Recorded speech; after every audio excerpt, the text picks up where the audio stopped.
thank you all for joining us here today for this session. My name is Mark LaFleur with WireWheel, and I'll be kicking us off here. Before I introduce the speakers for this session, I just want to cover off a few housekeeping items. You should all see a quick poll question on your screen, so if you could go ahead and submit an answer if you'd like. Please also note that the views expressed here today by our panelists are their own and do not represent the views of their organizations. And last but not least, we hope these sessions will continue to be interactive as they have been all throughout the day. So please feel free to submit questions via the Q&A button that you see at the bottom of your screen. And the first 5 participants to submit a question will get a free Spokes t-shirt as well. So with that, we're really excited to have a fantastic lineup of experts here for you today. Andy Dale is General Counsel for Alice. Alan Gannett is author of The Creative Curve. Rashad Jain is Head of Innovation and New Business Initiatives at LiveRamp. Noga Rosenthal is Chief Privacy Officer and General Counsel for Ampersand. And moderating today's panel is Donna Fraser. Donna is Vice President of KRU, which is the Children's Advertising Review Unit at the Better Business Bureau's National Programs Organization. So I'm delighted to welcome you all here today. And Donna, I will turn it over to you, and I'll be back at the end of the session to help wrap things up. Great, thanks so much, Mark, and welcome everybody, and welcome to my panelists who, based on the title of this panel, what will our world look like in 3 years? I'm asking them to all put on their magic 8-ball hats for this conversation. So I want to just dive right into it, and let's just lay the groundwork and talk about how companies must be vigilant about finding ways to create a more relevant and personalized experience for their consumers while building trust.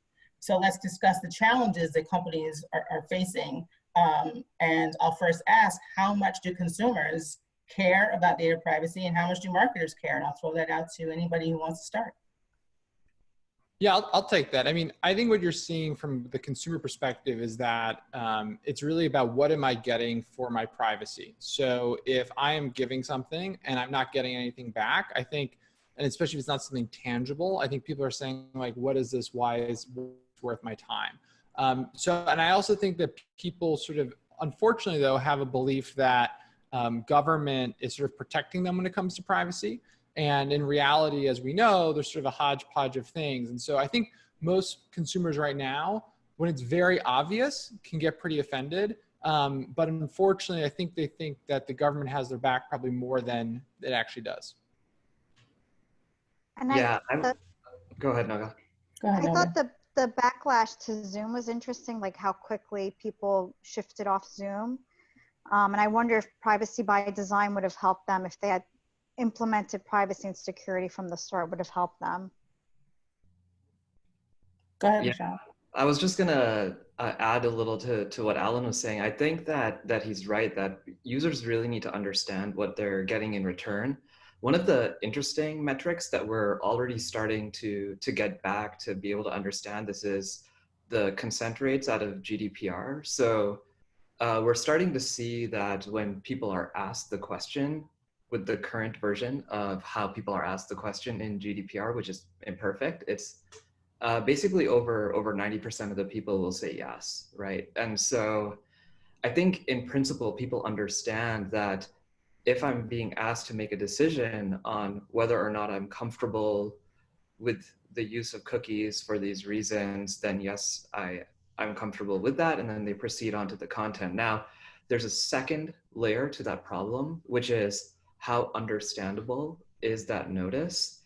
And I think the industry at large actually wants to make that as transparent as possible. And so you have a lot of these industry bodies like the IAB that is trying its best to really demonstrate to the consumer what exactly it is that they're asking. They're revising what's called the consent framework, the TCF, with a second version, TCF 2.0, in an attempt to make it clearer to the consumer. And so I know on average, most companies are hoping that they can really make this exchange with the consumer as transparent as possible because of what Alan was saying earlier, that as consumers understand it better, there's going to be a fairer and an easier trade of the data between the consumer and the company. And I think what Noga was talking about when it comes to Zoom is a great example of this, where the individual consumers, like, you know, my aunt, for example, who started using Zoom as a free account, she doesn't care, right? It's free, it's great, it works. If you're sort of piggybacking for all your personal happy hours off a Zoom account your employer gave you, great, it's free, it works. It's the employers who are starting to look at that and say, I actually want this. But by and large, people are saying yes. I mean, Zoom is like doubling their revenue estimate for the year. And so I think Zoom's a really interesting example because it's very recent, but I think it's also showing you all the sort of nuances and different ways that these different stakeholders react to privacy. I think the So, GDPR. Go ahead, Andy. I think the GDPR was good for a lot of reasons, but one in the sense that it forced us to have a conversation with the consumer in a way that we maybe hadn't had before. And to Alan's point, it drove home the idea that you need to provide something valuable to me in order to obtain my consent, and so for ad tech, that presents a pretty difficult challenge because there's this expectation that my content on the internet is there for me and available for me. And there's not necessarily the depth of, understanding that all the ads pay for that content coming to you. And then how is that data then collected and used on the back end? What people do understand, I think, is when they download an app, they download a Starbucks app or a McDonald's app or any of these apps, and they're providing data, but they know they're getting something in return. It's very obvious. They're joining a loyalty program. They're sharing data. And then it's incumbent upon those companies to be able to create tools and an experience to exercise your rights if you want to do that. It's much harder in ad tech because purposefully the design had been not to have all that information, just to have device level information. And so now we're in a world where I know we're going to get into cookies and what's happening with third-party cookies. We're in this really strange world where, like, somebody is going to want to exercise some of these rights, but the companies are really trying hard to not really know who you are, only know who your device is. And this problem we've been grappling with this for many years. It's not new, but it's just becoming like reinvigorated and looked at from like new and different angles as the GDPR happens and the CCPA happens and the CPRA or with all of these new and state laws and such. So it's an interesting time. So I think you've dovetailed me into the next question quite nicely. So thank you, Andy.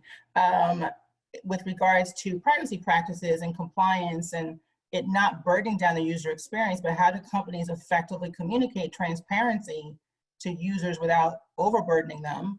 And do we see technology on the horizon that will simplify this in the future? Yeah, I can start us off. So I think one of the best examples that I've seen of this is, I wish I remembered the name of the company, but it's a European weather company. And so you think about, I mean, weather is a commodity. I mean, you can get weather information from anywhere basically. And so, but this company was very clever in how they decided to ask their users for permission. So they used these very clever icons of like sunny or cloudy or rainy to show how much you want to cover your privacy, right? So what level of information are you willing to share? And I think that we're going to start to see, like you were saying, Donna, augmentation of the user experience, not reduction of the user experience, that is on brand and in tone with what your content is, in order to sort of highlight to users what it is that you're asking them for, right? And I mean, this company is sort of my highlight example.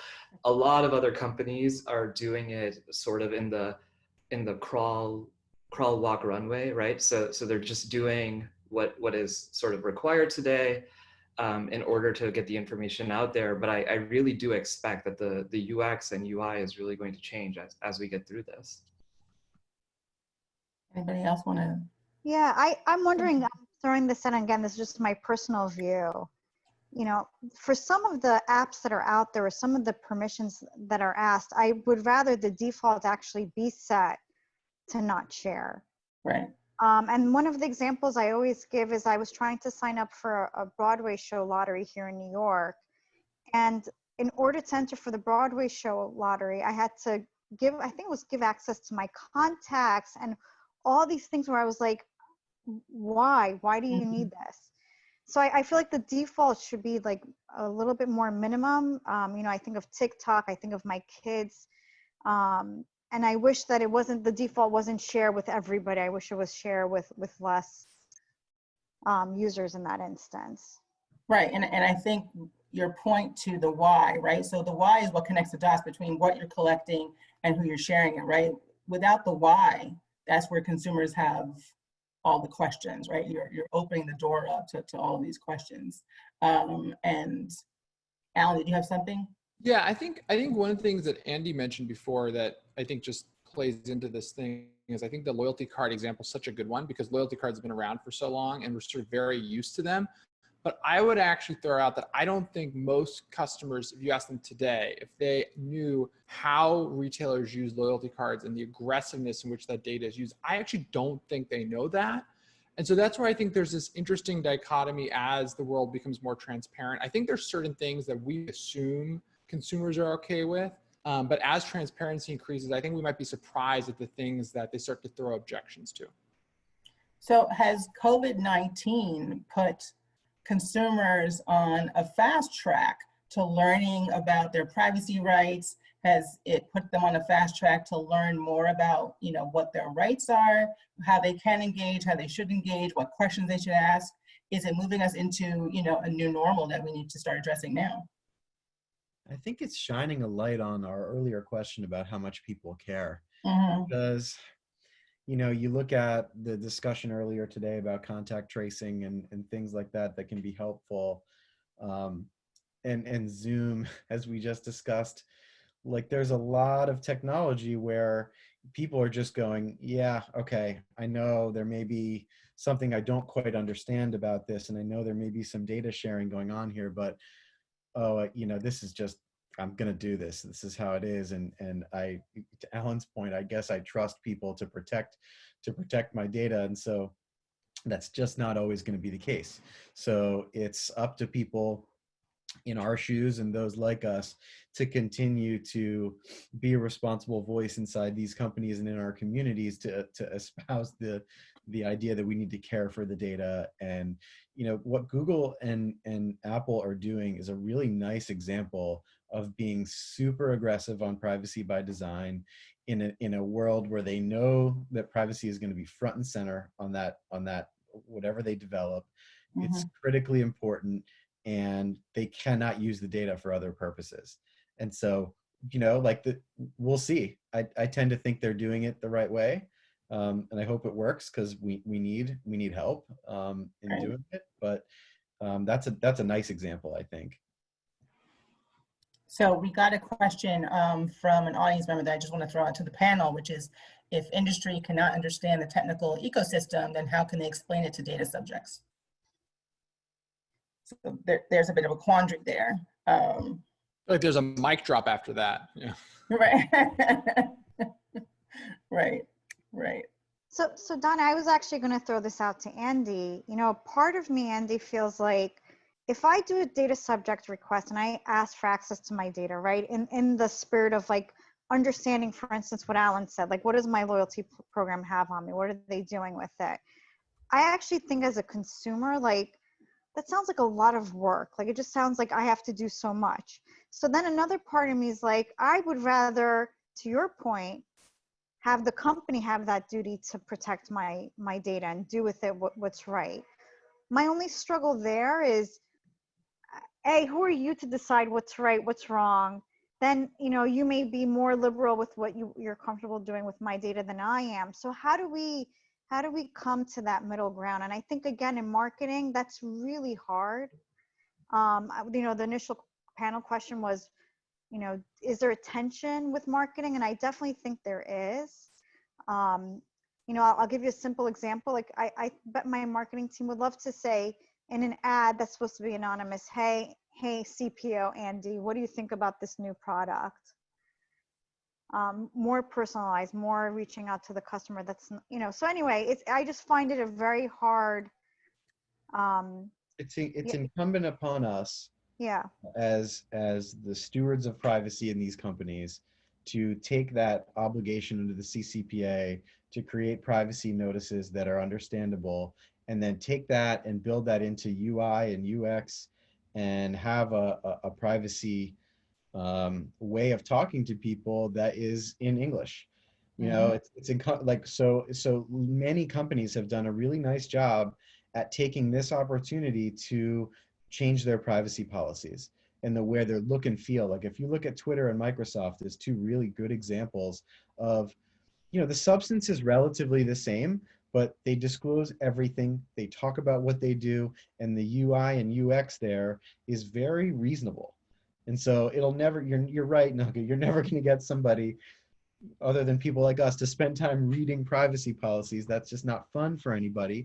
But should they be able to look at it and have a decent understanding of when they look at a privacy policy and look at it and say, okay, it looks like they're collecting some data when I use the website.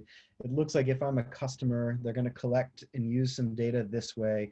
And it looks like they may share some data this way. And if I don't want that, I can go to this other page and talk to the company about how to exercise some rights. There's a real floor there that I think, you know, we can try to hit.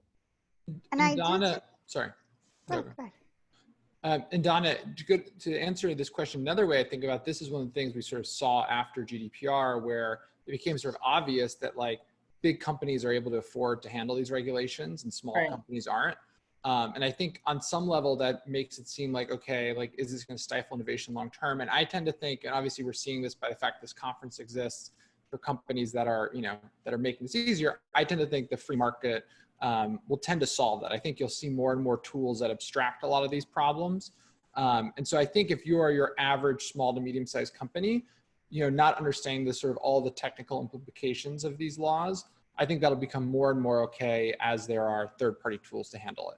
And I just wanted to add real quick, going back, I think, Alan, you were the one talking about icons. One of the things, ideas that I loved, Reed Freeman had proposed that, he's a big privacy guru, that having an icon, let's say the NAI icon, signifies that you comply with the NAI standards. So right there and then as a consumer, whenever I see that, I know that that company's promising to comply with the Network Advertising Initiative, again, NAI standards.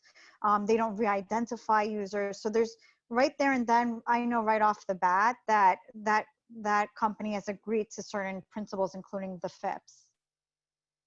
So, and I think the challenge that we've seen is, we all know what it means, right? But what does the average consumer know about these icons, and how much education has been done in the space, right? I mean, the companies can do a lot of the lift on this, but it's also, in my personal opinion, incumbent upon the organizations to do a level of, you know, media literacy about these things in a way that's just, as someone said earlier, just in plain English, that helps consumers just understand what's what, right? Writing privacy policies that are just plain English, you know. I mean, I'm a fan of short forms where it's just what's collected, who's it shared with, why is it collected, and what's called a day.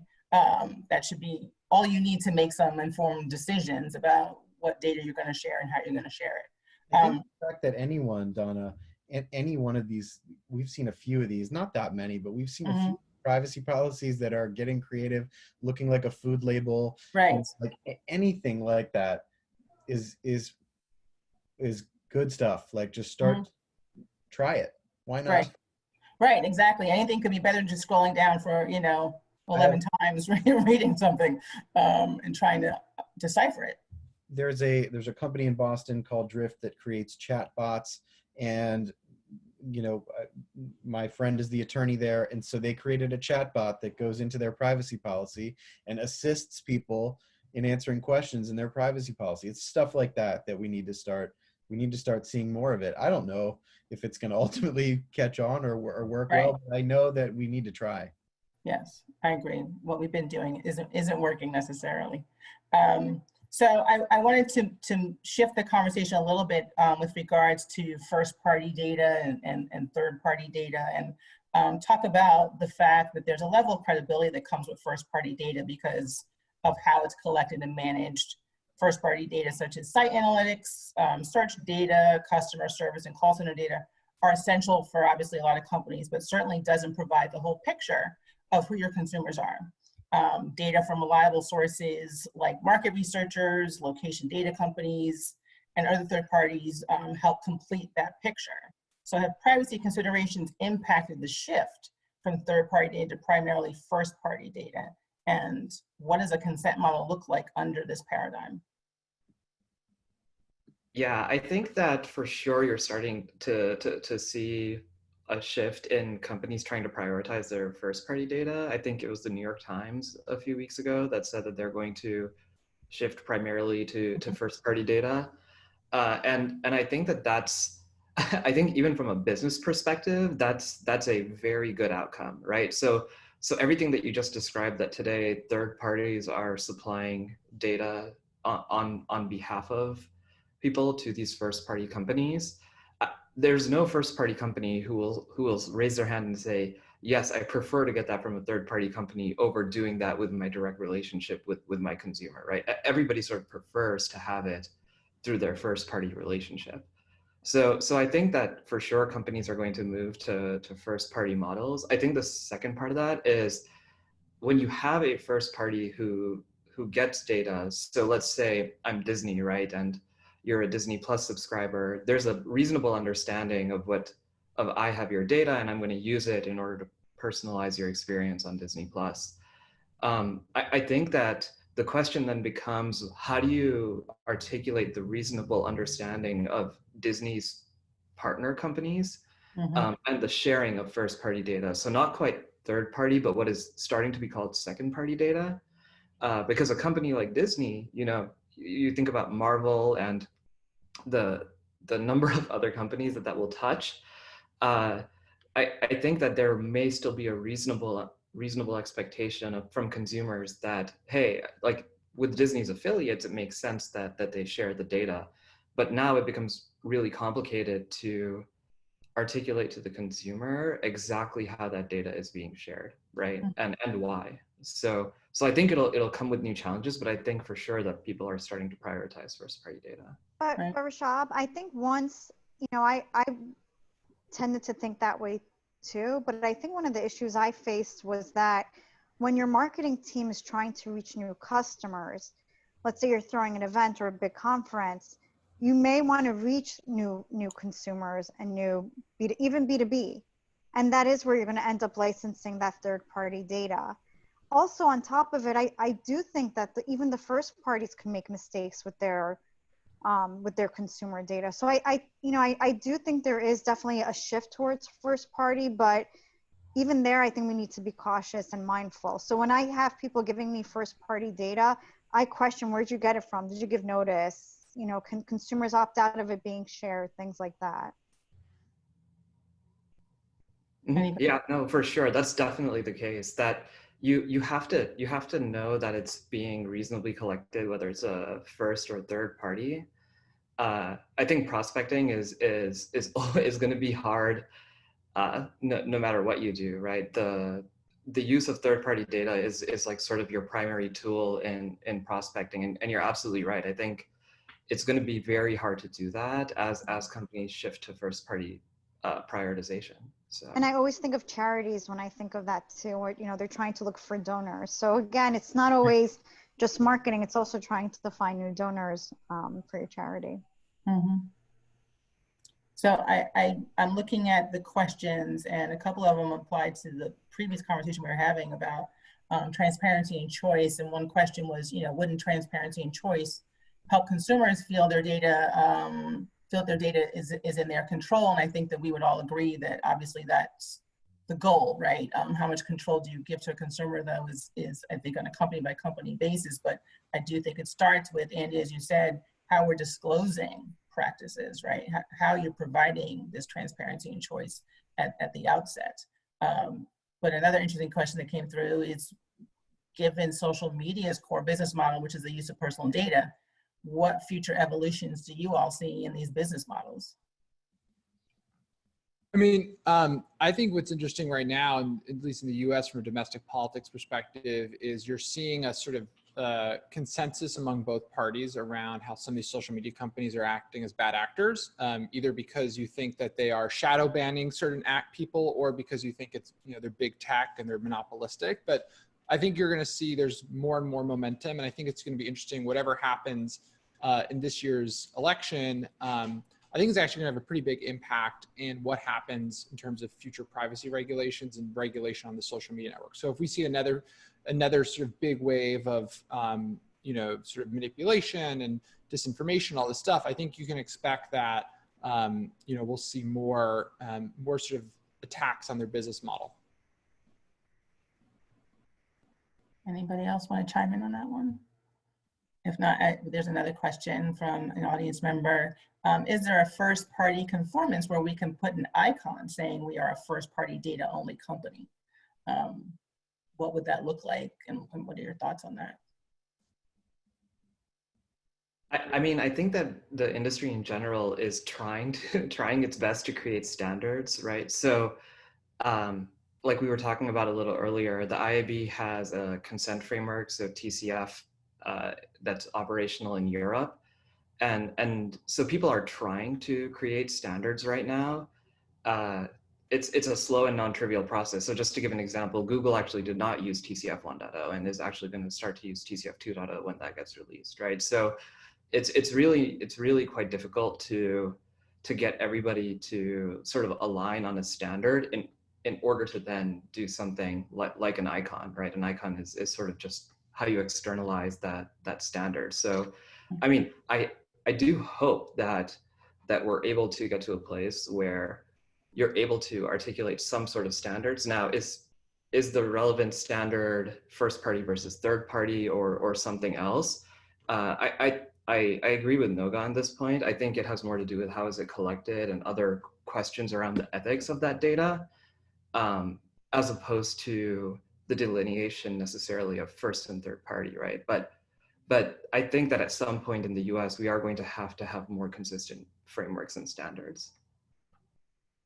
So one of our audience members has pointed out that first party is a computer term relating to servers, and should ad tech reframe it so that the first party is the consumer and second party is the data controller? How would that look? How would that work? I don't know if it would. I can try this. I think that in general, and Noga, I'm curious if your understanding of first and third party is the same as mine, but as we talk about it, generally speaking, a first party is the person so zero party is the consumer. So I, the consumer, and my data, zero party. First party is the company with whom I'm interacting. And then third party is somebody else is either aggregating or collecting data and then selling that to a company. So typically, at least in ad tech, very roughly speaking, when we speak about first party data, it's the company directly collecting it from the consumer, as opposed to the technical mechanism for how it's collected. Mm-hmm. I would agree with that. And again, it could be a brand, it could be a publisher. It just depends on where they're sitting. So I could go to the New York Times, and the ad at that point, the brand, Coca-Cola, for instance, it could technically be a third party or no, I don't know. Andy, would that be like a no party? I think the terms are not useful for the consumer, really. I think what's really useful is here's what I'm doing, you know, and here's how I'm using data, and here's how you can tell me to stop using data if you don't want me to use it anymore. It's really it's complicated, but it's really kind of that simple. Is there a space on your website that's really clear where to go to exercise some rights, and have a conversation with the company about what they're doing? Does the company respond? Mm-hmm. Do they use tools like Wirewheel to enable them to have that conversation in a way that's like simple and easy and reasonable? You're going to get way more mileage out of that than you are any of these, flipping and new icons and things. I mean, the number of people that that understand the icon or don't understand the icon. Like, it's important. The icon, you know, on ads is good. It's good that it's there. It's good that, but what's really good, which I think some of us have talked about before, are the codes of conduct that were surrounding it and the requirements that you had to put in place in order to use it. Now we're in a different world now than when Noga and some of us started working on this stuff. Like, we didn't have the GDPR, we didn't have the CCPA, so we didn't have any laws really that were focusing us on some of these things. And so now we live in a different world where there are different kinds of requirements. Back then it was, well, there's a lot of people doing, you know, focusing on these things and trying really hard. Many companies were trying really hard to follow these rules, so that we, you know, set a nice standard for the industry, that the industry was caring and thinking and being thoughtful about how we were using data. But we just live in a very different world now, and we just have to be much more willing to have the conversation, as opposed to, you know, messing around with terms and changing, you know, the way we're technically doing things. I believe the technical, the TCF is important, and having like technical frameworks that sit behind those things are really important. But maybe I'm a broken record here, but it really is more about you just talking about what you're doing. Mm-hmm. Yeah, agreed. So a couple of people have asked in the chat questions about cookies. So I want to shift our conversation a little bit more directly to that. We've seen that Safari and Firefox have already effectively disallowed third-party cookies, and Google Chrome is expected to do that in 2022. So what does this paradigm look like in years to come? What does, you know, user privacy and transparency and choice look like without the use of third-party cookies? Yeah, I can try to start. So I think that basically, just to take a step back, what a cookie is basically just like a small file that somebody will place on your browser, right? Just to put everybody on the same page. And effectively, it's used so that way, when you're on a website, that website knows whether or not this device has been to that website before, right? And then it'll sort of track information about what you're doing on that site. So for example, if I go to the New York Times website, they'll drop their cookie on my browser, so that way the next time I show up, they can do things like restore the session, or if I was logged in, they can keep me logged in. This question of third-party cookies is this browser technology basically then enabled other companies to write cookies when you're on the New York Times. So for example, Google Analytics will put a cookie on your browser when you're on the New York Times, so that way the New York Times can do analytics on who's on their website and what pages have they browsed through and things like that. So the notion that people are saying, hey, we need to remove third-party cookies in order to preserve privacy is sort of built on this belief that the interaction with the actual company whose site you're on is the only transparent interaction that you're having, right? I'm on the New York Times website. It's transparent to me that that's the website that I'm on. And it's transparent to me that they're probably collecting data on me because I'm on their website. And so the idea is that, okay, if we remove third-party cookies, and this is basically what Firefox and Safari have implemented, is, okay, that's the only company that's allowed to persistently track you.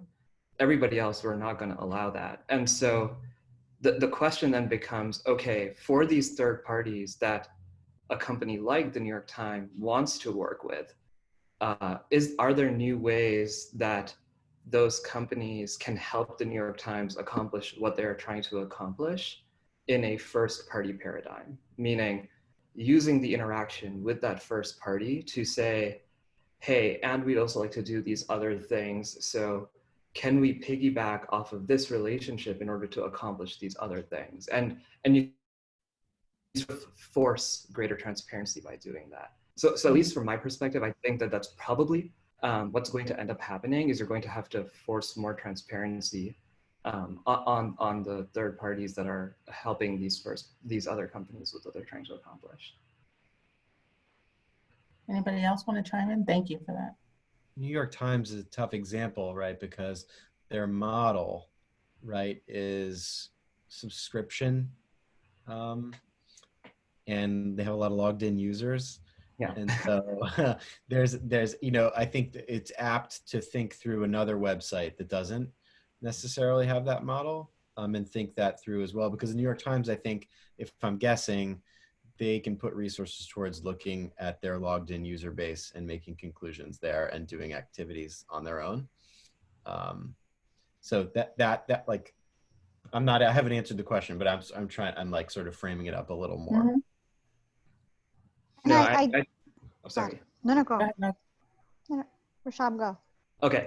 No, I was just going to say that I couldn't agree more. And this is like one of the really big debates that's happening right now is, do you end up favoring only the larger publishers when you do this? Right. And yeah, I'll sort of like, for the moment, stay away from expressing an opinion on this. But basically, the really big debate is, do you start to reduce people's ability to sort of put content out there as easily because they don't actually have business models that can support them in doing that, right? And so you have movements like the free press movement or the reporter movement, right? Because a lot of these professions and a lot of these companies feel like they might be impacted as a consequence of this. So you're absolutely right. We actually had a small music streaming site. This was years ago, where it was like solo guitar, Native American music. And it was a woman in California working from home. She put up a paywall and it failed. So we have to, I think it is our job to think of those smaller websites that may not have that registration data, that may not have the ability to really offer the advertisers that the appeal of trying to not waste their ad dollars. So I did want to say that. And then Donna, just going back to the question of what could end up happening. I mean, you could see panels, you could see contextual advertising. I read something today about a new company where they look at your geolocation and make assumptions about you based on your geolocation. You know, again, the first party is another way. And then machine learning is, again, another avenue. So there are companies looking to see what they could do. You'll also, I think, see just the continued increase in spend in content marketing and stuff like that, where you know, more of a sort of bring people to us versus try and sort of get in front of them. I think we've seen that trend for a while, and I think if, you know, we completely get rid of cookies, you'll just see that accelerate. So you see a future with no third-party cookies?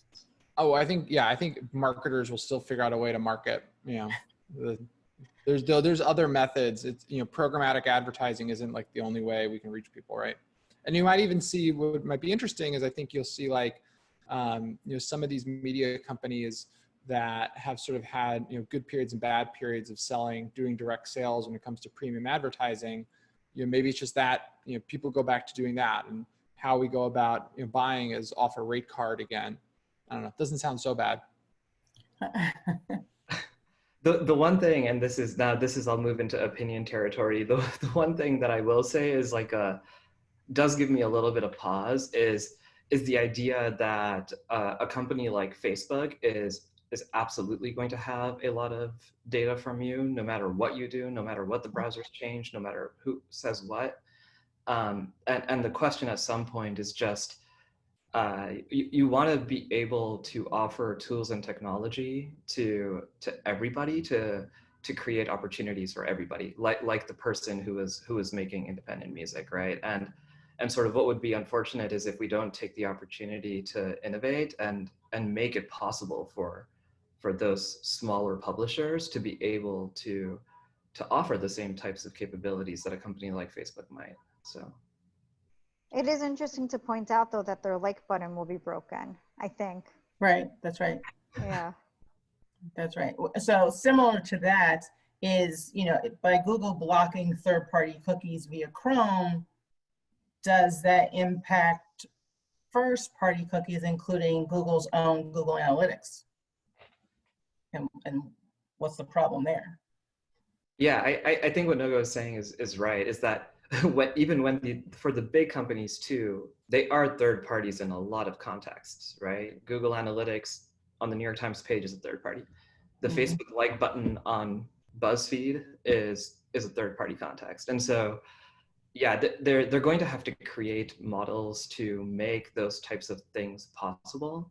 The one sort of nice thing that Google decided to do is that they've decided, hey, we want to collaborate with the industry to figure out what are the ways to solve for a lot of these problems between now and basically the beginning of 2022. So there's a lot of these industry working groups that they're really active in order to get feedback to solve for some of these use cases, whether it's analytics or actually programmatic advertising, and trying to see what are reasonable, privacy safe ways to expose that. They're calling this the Privacy Sandbox Initiative. So Mhm. that's like the term that'll be used, but that's how they're trying to really cooperate with the industry to figure out what really makes sense here. So I really do applaud that. Mhm. Does anyone else want to comment about Google's sandbox solution, or? Oh, I have a couple of questions from the audience. And this kind of helps us shift the conversation a little bit more. So someone's asked, look, if we're making a shift towards collection of data that the company is collecting firsthand, but you're seeing more and more outsourcing of tasks to data service providers, right? And if you use data service providers under CCPA, that's not considered a sale. Under GDPR, is it considered a sale? And I think the bigger question here is, if you're collecting data as a first party from service providers, how do you ensure as that first party that these data providers are compliant with contractual requirements? And I have these conversations all the time. The contract is where you start, and as far as I'm concerned, end, right? But how do you hold, what's the accountability mechanism? Is there an accountability mechanism as a first party dealing with a data service provider?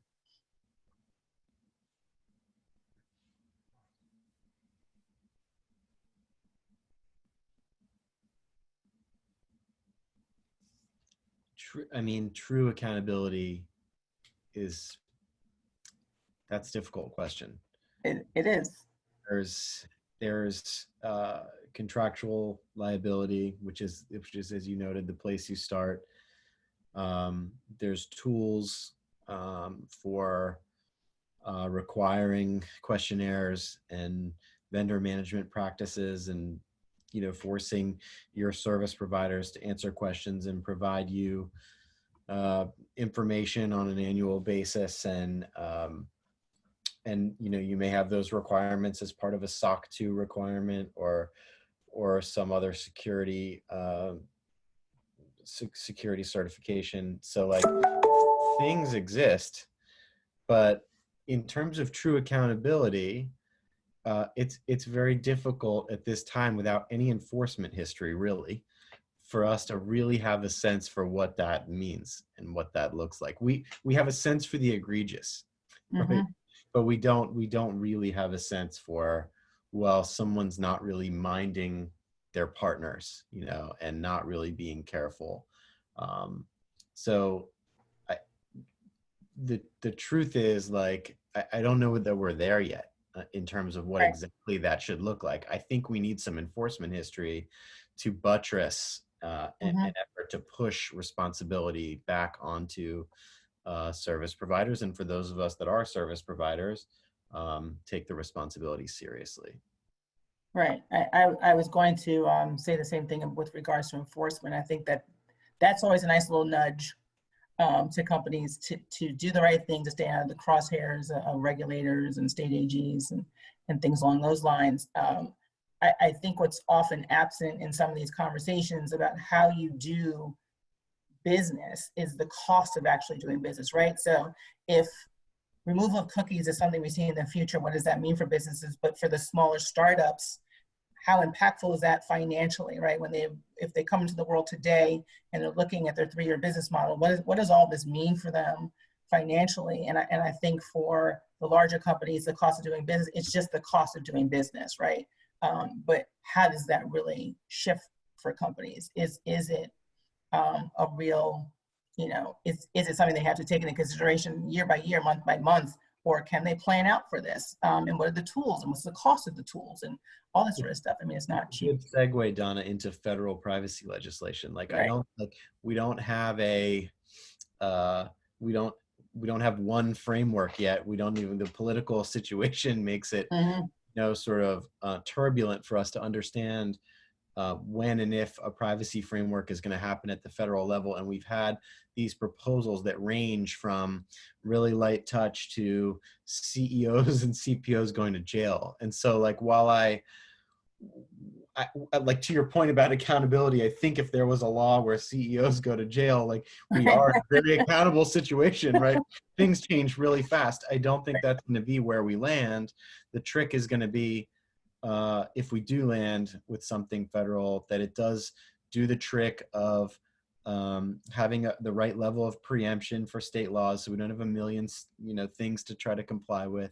And that there's a reasonable, accountability sort of, I don't want to say exactly like Sarbanes-Oxley, but like a thing that is, that holds companies accountable for, board reporting and specific things that need to happen. So I think there's a way to do it. I just think we're, some of the things we talked about at the very beginning sort of coming full circle are relevant. Like, we're not necessarily there at the moment where consumers are begging for this. I went to the first ever like private ad tech conference I ever went to was like the NAI summit many, many years ago. And there was a panel of congressional aides talking about the likelihood of federal privacy legislation back then. This is like over 10 years ago. And, to a person, they were like, there isn't the appetite yet. And I think we're getting closer. Agreed. So one question, and this is really an opinion question, so I'll toss it out there if anyone who wants to offer up their opinion. And again, I'll remind you, this is just their opinion, not theirs of the company they're representing. Is Google's move towards the elimination of third-party cookies motivated from the perspective of data protection, or more towards about monopolizing this information for their own business purposes? And I'm going to keep my mouth quiet on this one. Go for it. No comment. I mean, Don, I will say Safari did this already. Mozilla did this already, right? So they're not first in line. Right. So, I think the impact though is much greater, but again, they did open up the privacy sandbox. So they, at least the indications are that they're willing to work with other parties. And I wanted to actually encourage the audience to join those conversations if possible. There's definitely a difference between a monopolistic maneuver and a business decision. Google is making valid business decisions all the time. And, our experience has been that they want to work with industry. And so they want to figure it out. Right. I agree. And I think that they're always going to be viewed as this monolithic, right? That they're doing things as a monopoly, no matter what they do. Their motivations are always going to be, I think, questioned. Yep. So, it's nice to not be Google. So most of the conversation we've been having has kind of been under the scope of the US laws that we have, but I'll throw this out to any of you as to what do you think this all means if you're operating, under the GDPR, and are there more complications? Is it easier? Is it more complex to navigate? I actually have a great question I can't answer this question. I've been thinking about it the whole day. So Andy, you and I spoke about the fact that, it's all indications are you need explicit consent for cookies in Europe. So I get consent. I've gotten consent for third-party cookies, and now it's being blocked. And I don't know how those two things fit in together, where I've gotten consent from the consumer to drop these third-party cookies, and now a browser can block me. How do those two things fit? They don't. I think they don't. Right, I agree. Yeah, and I think it leads to like this super interesting situation where new technologies are going to be developed by somebody, right? To allow all of these other companies to assist whoever is collecting that consent. And so now you're going to have to take that same model that we just spent all this time building for third-party cookies and rebuild it for something else and educate the consumer on now yet another way in which data is being passed around. But it's not even that. I, as a consumer, have made a conscious decision to opt in, right. and now the browser has pulled back my decision. Like, how is that allowed? I don't know. I just.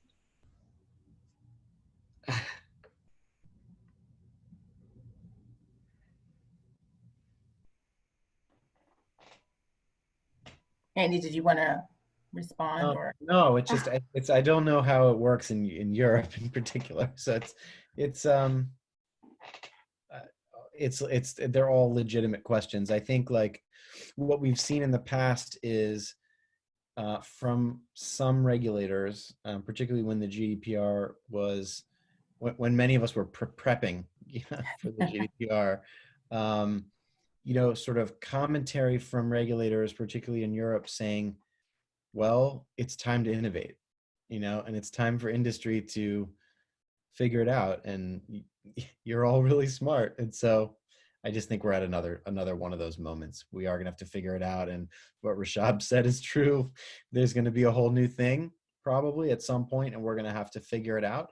But I think where we're landing is a place that's better.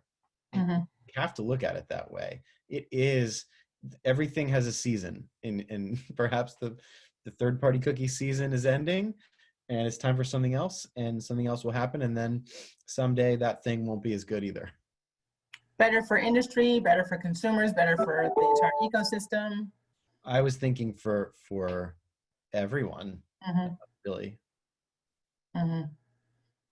And what about, you know, where you have GDPR and you have the e-privacy and this whole other, all these other issues that are just bubbling to the surface, and how do you navigate that as a U.S. company that's dealing with, you know, how we view here in the U.S. privacy versus how it's viewed under the GDPR, and just the cultural differences? Does that matter for you as a company, as a marketer? Does that matter? I think it matters a great deal. It depends, you know, as a startup lawyer, I can speak to this, right? I mean, you have to engage in Europe really thoughtfully. And so the one thing I'm able to do is pump the brakes with the product team, pump the brakes with the sales team in certain moments, and say, all right, no, like, stop. We need to stop. We need to think about exactly how this is going to work. Don't lean in too far, and just be really thoughtful. And the other thing I would say is just these issues are not 100% clear. Mm-hmm. So you must have a network of people. You can tell Noga and I know each other, right? We know each other from batting around these things because they're not 100% clear all the time. So mm-hmm. A group of us do this a lot. We have outside counsel who are doing this all the time. Like, you have to really, really pay attention and really be careful. Even, I would say, especially if you're a startup, right? Because you're going to try to set aside regulation for a moment. You have to win business.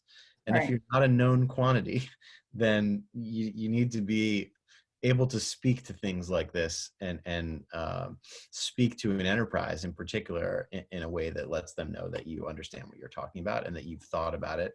And if a regulator does come to you, you need to be able to say, here's the thinking that I had. Here, I documented the decisions we made, and here they are. And so if you want me to do something different, let me know, and I'm happy to do it. That's a very different conversation than you just did something wrong without having thought it through, or nefariously did something wrong. Mm-hmm. That just obviously that's not the tenor you want in that conversation. Right, and I think I would go back to the point I made earlier about the cost of doing business, right? If you're a startup and part of your business is robust user engagement, you know, when you're seeking your funding, you need to build in everything you need to build in, whether it's, you know, in-house counsel, whether it's using outside sources, whether it's using tools like Wirewheel, whatever it is, so that you've created these guardrails for your product, and you've created standards for your product, because as we all know, one misstep can close the doors, right? One major misstep could close the doors. And So, Donna, this go is ahead. Mark. I'm terribly sorry to interrupt this conversation. We are at the top of the hour. I can tell you from the number of attendees and the number of questions that we've seen come across, this has been an amazingly interactive conversation and useful conversation for everyone. So I apologize, but we are at the top of the hour. I just wanted No, to it's give okay. you up if you guys want to say any last words. Right. I'll open the floor if anybody has any last words they want to share. Sure. Yeah. I mean, I think that I think this is perhaps something that Andy was commenting on earlier. I think that given that privacy is becoming more and more in the forefront for people and for companies, and there are already technology changes happening, I think that personally, there's actually a lot to look forward to in terms of just how companies innovate to hopefully make it more transparent to consumers over time, and hopefully also make it such that the technologies that do get built actually create a greater equal playing field for innovation, whether it's the large companies or the smaller shops that are trying to kind of keep going in this increasing privacy centric society. So that's just my thinking. Great. Thank you. Well, I want to thank everybody. I want to thank the entire panel, and I want to thank Wirewheel for having us. And thank you. off to the next event. Thank you. Yeah, this has been a tremendous event. Thank you all of our panelists here. I do want to remind all the attendees that we are recording every session, and we'll be making those recordings available following the conference. Up next is a fun event. It's a cocktail connection where, for those of you who attended the coffee connection earlier, we'll have a master teaching us how to make a special cocktail. And so I hope you'll join us. It's starting immediately following this session. So thank you all again. We appreciate all of your time and participation. Thank you. Thank you.